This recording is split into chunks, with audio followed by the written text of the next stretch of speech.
కానీ ఒకవేళ కంటిన్యూస్ గా డ్రౌట్ అనేది వస్తే 2-3 సంవత్సరాలు పూర్తిగా కృష్ణా నదిలో ప్రవాహం తగ్గిపోతే ఆ రోజు ఈ ప్రాంతాన్ని ఆదుకునేటువంటి ఏకైక కార్యక్రమం, ఏకైక project Rayalaseema lift irrigation project.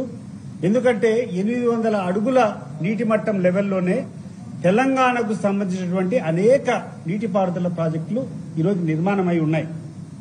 వాటితో పాటు ఈ హైడ్రో ఎలక్ట్రిసిటీ జనరేషన్ ఇవన్నీ వదిలిపెడితే దాదాపు రోజుకు 6 టీఎంసీల నీళ్లను తెలంగాణ ప్రభుత్వం వారు, తెలంగాణ వాళ్ళు వాడుకునేదానికి అవకాశం ఉంటుంది.